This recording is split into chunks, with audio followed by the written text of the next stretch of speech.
नमस्ते, खुसरो बिटिया। Myself Dr. Ranbir Singh Meena, Assistant Professor, Sanskrit and Yoga, Faculty of Ayurvedic Science, Jyoti Vidyapeeth, Women University, Jaipur. In previous slide, we discussed tuberculosis. First, we discuss कैसे वो separate होता है, कौन कौन से उसका इन्फेक्टिव एजेंट है, और उसके बाद अपन ने डायग्नोस के बारे में पढ़ा था।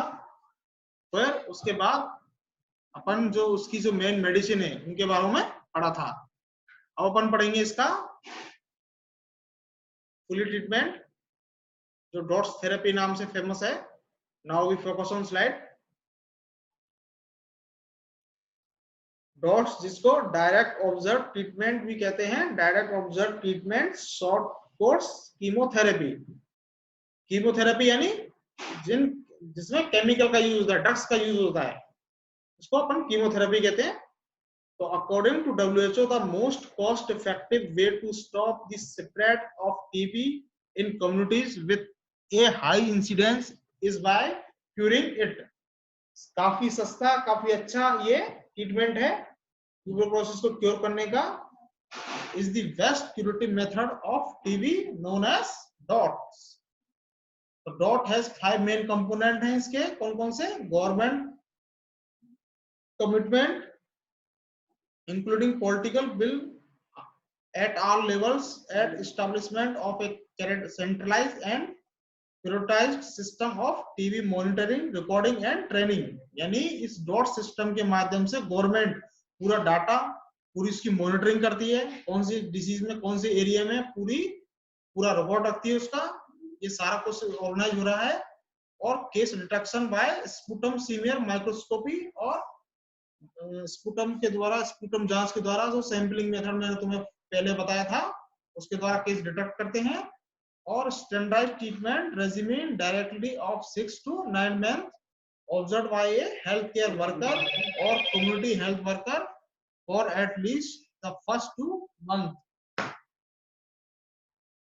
यानी कि इसका ट्रीटमेंट कब तक है? या तो 6 मंथ है या 9 मंथ तक। तो ये याद रखना है, डॉट्स का ट्रीटमेंट कब तक चलता है। Drug supply and a standardized recording and reporting system that allow assessment of treatment result. DOT is a strategy to ensure cure by providing the most effective medicine and confirming that it is taken. It is only strategy which has been documented to be effective worldwide on a program basis। मतलब ये document, जितने भी programme चलते हैं उसका कोई documentation कम होता है, लेकिन इसका पूरा डॉक्यूमेंट रहता है। आपने इसके अंदर देखेंगे अभी वो खाली पत्ते जो मरीज लेके गया है, जो मेडिसिन लेके गया है, उसके खाली रेपर भी वहां सेंटर पर जमा कराने होते हैं, जिससे उसकी डोज का पता चल सके वो रेगुलरली अपनी डोज ले रहा है या नहीं ले रहा है। तो ये रिकॉर्डिंग का काफी अच्छा प्रोग्राम है। In dots during the intensive phase of treatment, a health worker or other trained person watches as the patient swallows the drug in his presence. During continuation phase, the patient is issued medicine for 1 week in a multi-blister combi pack, of which the first dose is swallowed by the patient in the presence of health worker or trained person। उसको जो doses का जो package उसको मिलते हैं दवाइयों के, उसको फर्स्ट डोज उसको वहीं लेके दी जाती है, और उसको बताया जाता है कि कौन सी डोज किसके साथ कैसे लेनी है। The consumption of medicine in the continuation phase is also checked by return of empty multi-blister combi pack when the patient comes to collect medicine for the next week। यानी कि उसको जमा करा के अगले मंथ की अपनी को मेडिसिन ले जा सके कि कौन सी मेडिसिन इसकी खत्म हो गई है, अब ये शुरू होंगी। The drug are provided in patient by boxes with sufficient shelf life। यानी कि सब मरीजों के अलग अलग बॉक्सेस बनाए जाते हैं, उन्हीं के हिसाब से उनकी वहां मेडिसिन रखी जाती है, और जिससे मेडिसिन का काउंट हो सके कि कौन सी मेडिसिन ये कितनी ले चुका है और कितनी लेना भी बाकी है। In the program alternate day treatment is used, यानी एक दिन छोड़ के एक दिन इसमें मेडिसिन ली जाती है। The cases are divided into 2 type category, category first and category second. Category first में मेनली न्यू केसेस आते हैं, और कैटेगरी सेकंड में एमडीआर पेशेंट जो जिनको यहाँ ड्रग रेसिस्टेंट हो चुकी है या किसी कारण से उन्होंने ट्रीटमेंट स्टॉप कर दिया हो, ऐसे। उस टेबल के माध्यम से अपन डॉट्स का पूरा तरीका समझेंगे। तो ध्यान से देखना इस टेबल को। फर्स्ट है इसमें न्यू केसेस, तो कैटेगरी फर्स्ट, उसके लिए रेड बॉक्स बना हुआ रहता है, यानी उसकी जो मेडिसिन है उसको इसमें रखेंगे रेड बॉक्स में। अब पेशेंट टाइप दे रखे हैं इसमें कि न्यू स्पूटम सीमियर पॉजिटिव, यानी कि पॉजिटिव केस आया है।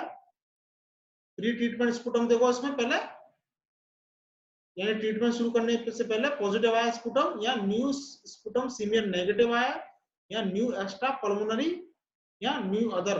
ये सारे केसों में कौन सा रेजिमेंट, कौन सा ट्रीटमेंट अपन देंगे या प्रिस्क्राइब करेंगे, इसका शॉर्ट फॉर्मूला है 2HRZE3। अब मेडिसिन पढ़ाई थी उसमें ध्यान से देखना, यहाँ 2 से मतलब है मंथ, यानी ये जो कॉम्बिनेशन है मेडिसिन का कितने दिन लेना है, 2 महीने तक।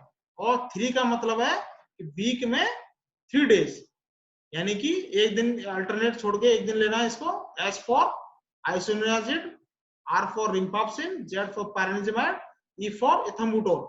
इथम्बुटोल कौन सी थी, बैक्टीरियोस्टैटिक ड्रग्स थी। तो ये 4 का एक कॉम्बिनेशन है, ये कितने दिन तक लेना है, 2 महीने तक। और प्लस 4 यानी कि ये जो कॉम्बिनेशन है एस फॉर आइसोनियाजिड और रिम्पाप्सिन, वही कब तक लेना, 4 महीने तक। यानी कोई नया पेशेंट आया है टीबी का, उसको पहले 2 महीने तक तो ये मेडिसिन खिलाएंगे, फिर लास्ट के 4 महीने ये 2 मेडिसिन खिलाएंगे।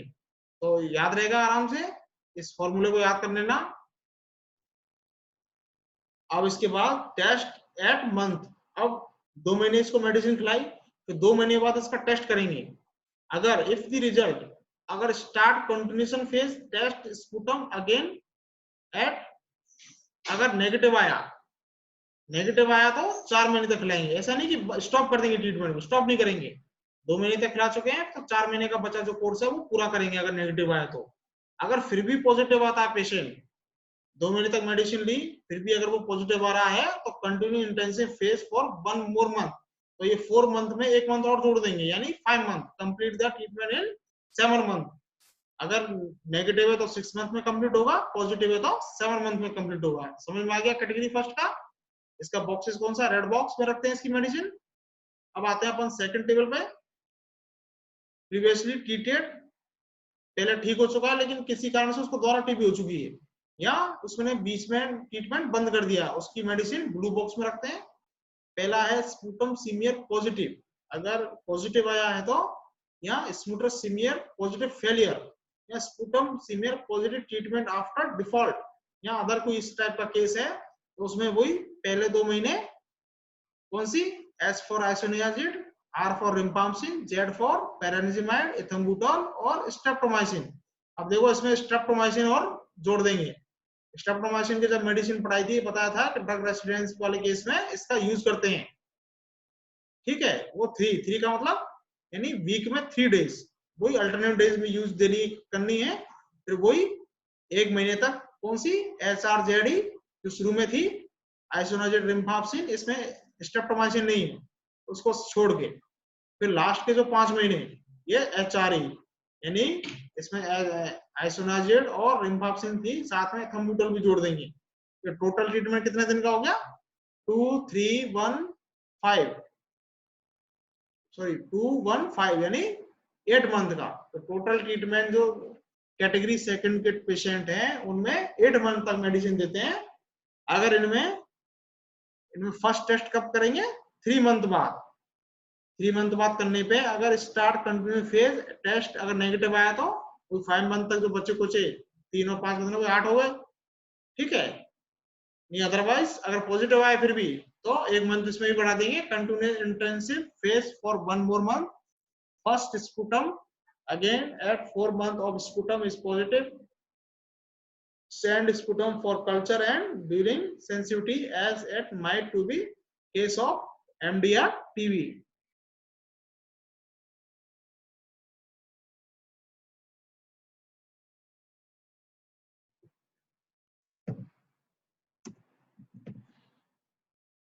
टेबल के माध्यम से सारे आप समझ गए होंगे।